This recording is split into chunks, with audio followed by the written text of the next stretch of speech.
statue of Thomas Jefferson that stood for decades in front of Jefferson High School is not there any longer.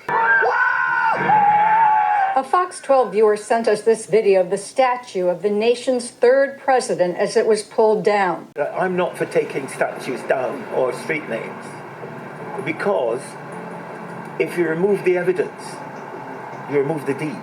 Where do you draw the line? Should George Washington and Thomas Jefferson and James Madison be erased from history? What about FDR and his internment camps? Should he be erased from history, or Lyndon Johnson, who has a history of documented racist statements? Cancel culture is a dress rehearsal for mass murder. They're seeing if people can be disappeared from social media, and if people accept people being disappeared from social media, then they will accept people being disappeared from the world. The treasonable maggots who collaborate with them must, can, and will be wiped. Hi, my name is Vittoria and welcome to the Rema Report. Today I want to talk about Orwellian inversions. What is Orwellian inversions? Is the Newspeak committee working overtime? Plus big wastage and adjectives. Plus big problem is timing the language to scientific advance. As you may very well know, George Orwell, from his real name Eric Arthur Blair, was a British novelist who was born in 1903 from English parents. And he was catapulted to the status of world famous for his indelible contribution to English literature. His best known novels are Animal Farm, which was published in 1945, and 1984, this one right here, which was published in 1949, only a very few months before Orwell actually died. In 1984, Orwell offers a terrifying vision of a dystopian future that is under the control, the tyrannical control of Big Brother. And Big Brother is watching you, your every move, all the time. No matter where you are, so-called telescreens are watching and listening in on your every conversation, all your activities. You think about the Chinese social credit system of today, and Big Brother surveillance system has basically come to life. So Orwell describes a society that is absolutely totalitarian in nature. The question is, what is a totalitarian system then? Hannah Arendt, who is a German-born American political theorist, wrote this book, The Origins of Totalitarianism, in 1951, on the back of the Second World War.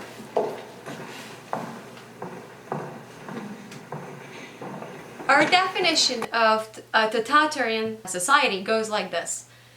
A totalitarian society is one in which an ideology seeks to displace all prior institutions and all prior traditions with the goal of bringing all aspects of society under the control of that ideology. The totalitarian society demands uniformity of thinking, compliance to the official narrative. In 1984, Big Brother seeks to control not just its citizens' behavior, but also their thoughts. Now, how do you do that? How do you control people's minds? How do you create in them a new mindset? Well, the revolution will be complete when the language is perfect. The secret is to move from translation to direct thought to automatic response. No need for self-discipline.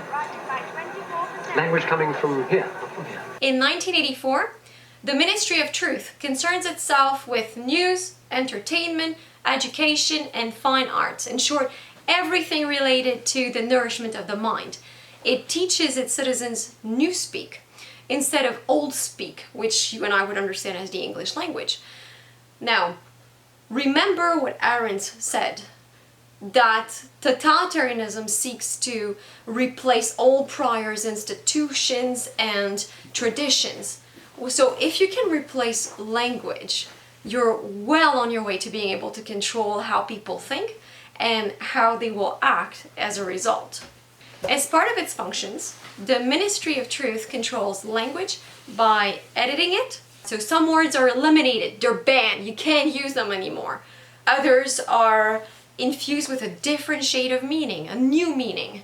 And other words are kind of flattened. They lose their nuances. For example, in 1984, the slogan of the ruling party is, "War is peace, freedom is slavery, and ignorance is strength." Death to the eternal enemy of Oceania. Death! Death! Death! This is Newspeak. It's what we call a pure Orwellian inversion. Why am I bringing this up? Well, I would like to make a case for the fact that these Orwellian inversions are actually more than just fiction. They're very real, they're surprisingly ubiquitous, and this inversion of language is definitely gaining in power in our current Western society. Isaiah 5:20 says, "Woe to those who call good evil and evil good, who put darkness for light and light for darkness, and who put bitter for sweet and sweet for bitter." As Christians, we need to be aware of Orwellian inversions in society. Language makes reality intelligible. That's why John begins his gospel by saying, "In the beginning was the Word, and the Word was with God, and the Word was God." So we understand Jesus to be the Word, the creator of all things, the truth by which we apprehend reality. In the Genesis account, Adam is given dominion by God over the garden and all its creatures, and God gives Adam the privilege to give them all names. Because you see, words give you a grip not just over reality, but over your very own thoughts. And that's crucial. Logically, it follows that if I can control your language, I can control your thoughts. And if I can control your thoughts, well, believe me, I already control your behavior. In refusing to be a person, Eichmann utterly surrendered that single most defining human quality, that of being able to think. So we have a situation today where Newspeak has materialized itself in our society, very much so. And that means that certain words have been weaponized. Either you can't use them anymore, or you can only use them with the new meaning that has been attached to these words. Now, I'm going to give you some examples. The word gay, for example, used to refer to one state of cheerfulness at the moment, right? Well, today when someone says they're gay, they're not talking about just how joyful they are, and everybody knows it. Marriage is another institution that has been transformed over the years, especially in the last 2 decades, I would argue. So whereas a Christian's understanding of the term has traditionally been of a union between a man and a woman, right? The word has been enlarged to include same-sex marriages, marriages with objects. Oh yes, in 2019, a 26-year-old woman from Manchester in the UK married a rug, which she called Matt, and vowed her love till death do us part. Yes. And even marriages with animals. Another woman married her own pet, a golden retriever, also in the UK, the same year. Grotesque, but true. So remember what Arendt said, okay? A totalitarian society seeks to displace all prior traditions and institutions. You don't need to do away with the institution of marriage. It's suffice only to fundamentally alter it so that you're left only with the shell of the thing, but the substance is changed altogether. Another example. If you find yourself unhappily pregnant and you're considering an abortion, well, you can now do so without any remorse, because that undesirable, inconvenient human life in your womb is a fetus. It's not even human. But should you choose to keep it, we'll ask you, how's the baby doing? And if you die, say at the hands of an unhinged maniac who murders you while pregnant, he will be convicted of a double homicide. The bottom line is, for millennia, when women were pregnant, they were expecting a baby, a full-fledged human being made in the image of God, right? But if I can convince you to call it a fetus, which is no more than a random collection of cells, then I can get you to murder your own child without experiencing too much guilt over it.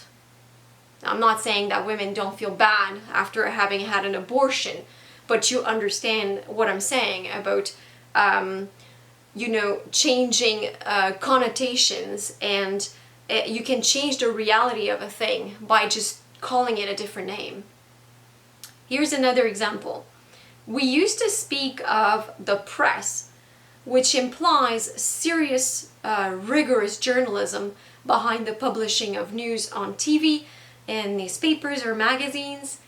And by definition, certainly according to the Merriam-Webster, journalism was a writing characterized by direct presentation of facts or a description of events without an attempt at interpretation. So it was striving for neutrality. But today, the word press has been surreptitiously replaced by media, which took off in the 1970s in the field of advertising. And it implies a molding and a shaping and a manufacturing of people's thoughts. So through ads, I want to sell you onto something. I want to sell you on something. Now, these examples have been around for quite some time. But what happens when the totalitarian dictate starts being punitive? In that, to refuse to deploy language in its Newspeak form exposes you to punitive measures. Well, in 2019, J.K. Rowling, the British novelist who penned the Harry Potter series, incurred the fury of the LGBTQ community for tweeting that women are the only people who menstruate. Yes, you heard that right. That's what she said. She dared say that. Only women menstruate. So the LGBTQ community cried blood on social media, asking for Rowling to be boycotted. Her opinion was labeled as dangerous. So what thought crime warranted such vitriol on the web? She merely stated that there are only two genders, men and women, and that women are the only ones who can menstruate. She spoke the truth. And even coming out of the mouth of Rowling, who celebrates witchcraft in her Harry Potter series, the truth of Genesis 5:2 is being reiterated. Men and women, he created them. There are only two genders, two genders. The problem is that the social justice warriors on the left are colonizing language and thought, and the truth cannot be tolerated. They want you to buy into ludicrous notions such as gender fluidity, men have periods. Well, come back to 1984, the main character, his name is Winston. He's trying to hold on to his own private space and his own mind. He is a closet dissident. He doesn't believe the lies of the party, but he doesn't go against them publicly. He holds on to his dissenting thoughts in his mind and eventually tries to write them down in a notebook in an attempt to manifest the truth in his own life, to externalize it. What a danger and what a risk. Winston is found out. Big Brother messes with his mind. Thought crimes must be purged out of the human consciousness at all costs. The official lie must be supported, upheld, and believed. Finally, Winston, broken, confused, and defeated, utters what Big Brother wanted him to say and to believe all along, that 2 + 2 = 5. In a totalitarian society, if they can get you to deny reality as you know it to be true, for instance, if they can get you to say that the biological man standing in front of you is a woman and to call him a she, or that 2 + 2 = 5, then you have exchanged the truth for a lie. Why would they insist on doing that? Why do they insist on having you say that 2 + 2 = 5?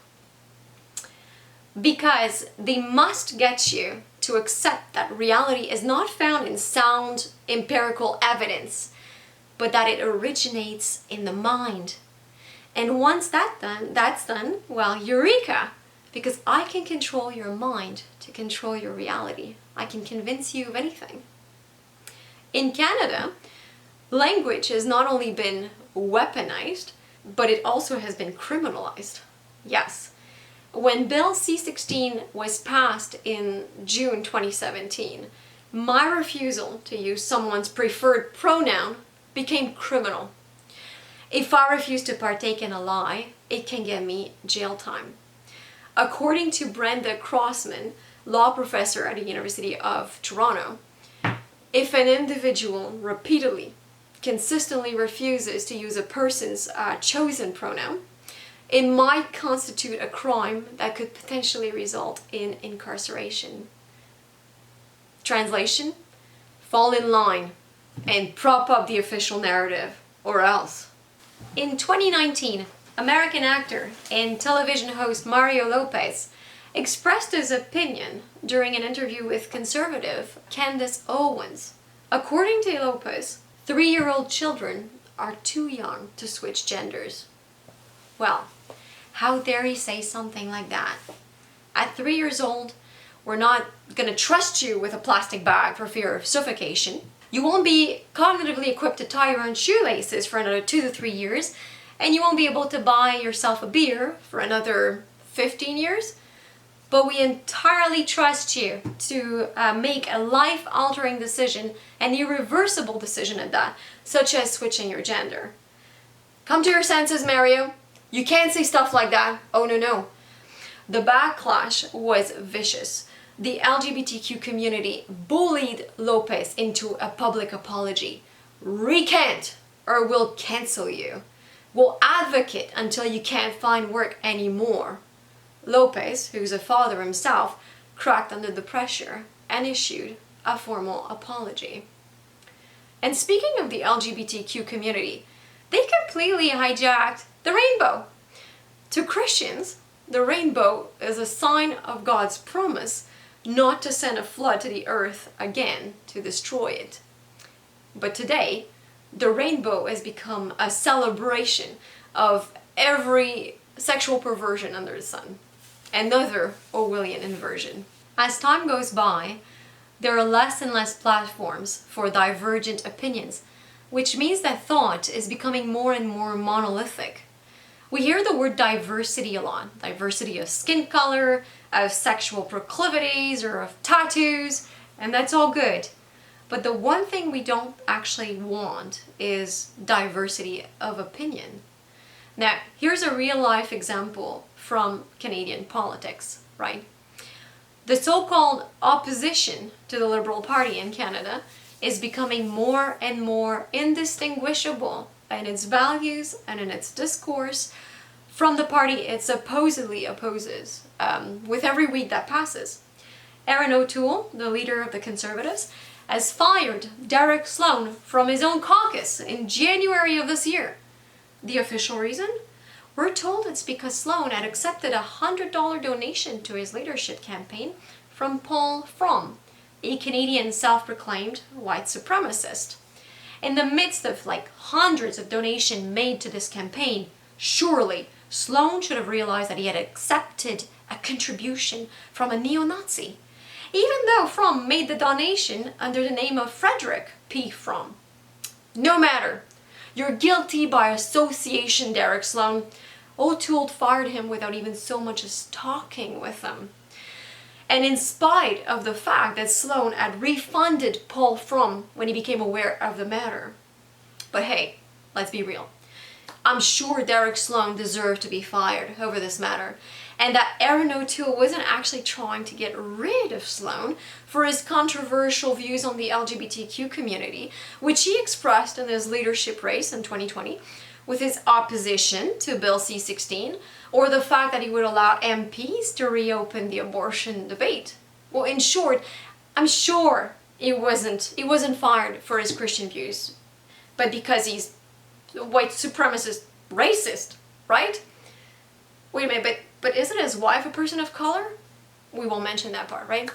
So the Conservative Party is no longer representing conservative interests, and those of us who would identify as social conservatives are politically now disenfranchised.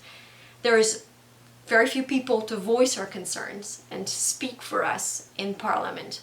In January of this year, Kristen Nagel, a neonatal nurse from London, Ontario, was fired after attending an anti-lockdown rally in Washington, D.C. Not that her political views have anything to do with whether she's competent at her job, Kristen was fired all the same. Don't question the official narrative, or else.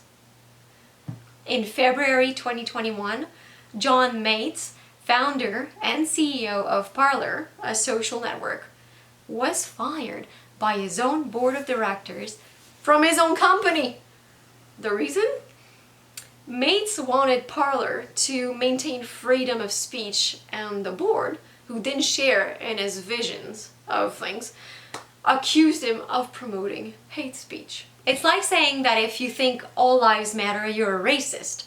In fact, in July 2020, Jessica Whittaker, 24-year-old mother of one, dared to speak the truth in front of Black Lives Matter supporters. And what did she say? She just said that all lives matter. And for this crime, she was shot dead on the spot. There's so many examples of this tyranny of Newspeak. I could go on and on. But for stating that, I'm probably a conspiracy theorist. Any questioning of the official lie, any finding that goes against it, will be labeled as fake news and disinformation. So when we hear, we must stop the spread of disinformation, what they really allude to is censorship. Notice too how they try to attach a virtuous cloak to this Newspeak. If foreign fighters attack our government, they're insurgents, terrorists. But if our soldiers try and topple over a foreign regime, they're freedom fighters, because it's okay when we do it, right? Freedom has also changed its meaning. When the Pilgrims came to the United States, they fought for freedom, and they understood it mainly as the freedom to worship God according to their own conscience. Well, today, freedom is understood as freedom to do whatever I want. As British occultist Aleister Crowley said, "Do as thou wilt will be the sum of the law." But to do what you please and to avail yourself of the freedom to sin, according to John 8:3, means that you become a slave, because whoever sins is a slave to sin. And in that sense, I guess truly, freedom is slavery. And what shall we say of love, which in Christian doctrine finds its fulfillment in self-sacrifice, in compassion, greater love hath no man than the one who lays down his life for his friends, right? But in the world, love is understood mostly as self-gratification. Ephesians 4:15 exhorts Christians to speak the truth in love, but in the world, in many churches, we are told we are not to offend, because that's not true love. How dare you say these hurtful things to me, you unloving person? Like it says in Isaiah 5:20, we really live in an upside-down paradigm. Good is evil, and evil is good. Now Romans 12 verse 2 states, "And do not be conformed to this world, but be transformed by the renewing of your mind, that you may prove what the will of God is, that which is good and acceptable and perfect." Now what can Paul mean when he urges us not to conform to this world, but to be transformed by the renewing of our minds? Logically, it must follow that to conform to this world entails first a conformity of the mind to the thinking of the world at large. Let's also bear in mind that in 2 Corinthians chapter 4, verses 3 and 4, Paul explains that even if our gospel is veiled, it is veiled to those who are perishing, in whose case the small g God of this world has blinded the minds of the unbelieving, that they might not see the light of the gospel of the glory of Christ, who is the image of God. There have always been two kingdoms at war on earth. There is the kingdom of God, and there is the kingdom of Satan. And while the whole world lies in the power of the evil one, 1 Timothy 2:4 states that to come to the knowledge of the truth is to be saved. Now, how does this correlate back to our scripture in Romans 12? To not conform to this world, but to be transformed by the renewing of our minds. Well, it correlates because this war is being fought first in the minds of men, and the end game is their soul. If Jesus is the way to the Father, to heaven, the truth, and the life, then Satan is a liar and the father of lies that leads the way to hell and eternal death. How does he control, manipulate, and ultimately enslave his people? With lies. How does Christ set us free? With the truth. The mind being the place where one believes either lies or truth, the mind is the battlefield in this war. Therefore, to conform to this world is to have believed the lies of the devil and to act on those lies, because anyone who truly believes acts on his belief. If I believe I have a dentist appointment at 2, I drive myself to the dental office on time. If I'm cold, I believe I'm cold, or I'm hungry, I put a sweater on and I eat something. These are trivial, inane examples, but they really just simply illustrate that we all act on what we believe to be true. So, what does it matter today? How is this discussion relevant today? Well, there's been this incessant buzz phrase going around, which is going back to normal. And it obviously refers to 2019 and the years previously, before the the COVID-19 event. But it caused me to reflect a great deal about how normal things really were in 2019 and the previous years. As we've seen, there is an unspoken but very real and rigid orthodoxy, I think Newspeak, that permeates all aspects of our society, and it has for quite some time now. In our current social climate of being victimized, triggered, of safe spaces and controlled speech, one is hard-pressed not to live by lies. Certain things are very difficult to talk about.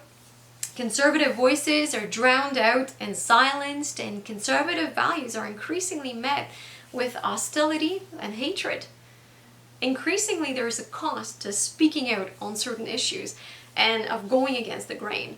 And increasingly, there is pressure to bear, to comply, and to say that 2 + 2 = 5. So, what are we going to do about it? Well, I am here today to exhort all of us, truth seekers, truth lovers, Christians, and free thinkers, to not support and propagate lies. Do not compromise the truth of the scriptures with the false truth of this world. Or do you not know that to be friends with the world is to be at enmity with God? I say, pray for discernment, number 1. Discuss these things with family, friends, your community. Teach your children to recognize lies. Live in the truth as much as you can. It's not a call to be reckless, but if the day comes when there's a price to pay for standing up for the truth, then face it with courage and prepare yourself for that. Christ didn't go out seeking suffering. In Gethsemane, he prayed that if possible, this cup would pass from him. But when he was called to face it, he faced it down with courage. And so we need to commit ourselves 100% to the truth if we expect to be able to do the same. This is supremely important, and the stakes are very high. In 2 Thessalonians chapter 2, verses 10 to 12, Paul warns that those who perish because they did not receive the love of the truth, so has to be saved. And for this reason, God will send upon them a deluding influence so that they might believe what is false, in order that they all may be judged who did not believe the truth, but took pleasure in wickedness. If we do not value the truth, if we choose to just carelessly bury it, or ignore it, or never take a stance for it, then we are in danger of proclaiming and believing lies and perishing with them. Don't agree to say that 2 + 2 = 5. Don't relativize, don't rationalize. Be confident in the truth that 2 + 2 will always be 4. Things don't turn well for our friend Winston in 1984. The moment he confesses that 2 + 2 = 5, Big Brother shoots him in the back of the head. Now you would ask me, but Valerie, wait a minute. If the goal of a totalitarian society is to control your language, to control your mind, to enslave you, why then would Big Brother choose to dispose of Winston once he complied with the lie? And I would say to you, well, that is a very intelligent question. It's my opinion that Big Brother kills Winston at that moment because the end game was not merely to control his body and his thoughts, but to gain his soul. Winston had dissented before, so there was always a risk he could do it again and seek freedom in the mind. But if the end game is spiritual, then Big Brother reached his goal and won Winston's soul, tragically. Now, if we speak the truth and we try our best not to support lies, then maybe others will join us in our fight, or maybe not. But by perseverance, in the end, we will gain our soul. Don't be controlled by fear, for whoever wants to save his life will lose it. And whoever loses his life for my sake, says Jesus, or for the gospel, will save it. For what does it profit a man if he gains the whole world and forfeits his soul? That's from Mark, right? Chapter 8. So, in closing, I guess, famous last words, 2 + 2 = 4. There are only 2 genders, and Jesus Christ is Lord. God bless you. You once claimed that you have an ability to face unpleasant facts. Is that what you've demonstrated in 1984 by drawing an accurate portrait of the future? I think that allowing for the book being, after all, a parody, something like 1984 could actually happen. This is the direction the world is going in at the present time. In our world, there will be no emotions except fear, rage, triumph and self-abasement. There will be no loyalty except loyalty to the party. But always there will be the intoxication of power. Always, at every moment, there will be the thrill of victory, the sensation of trampling on an enemy who is helpless.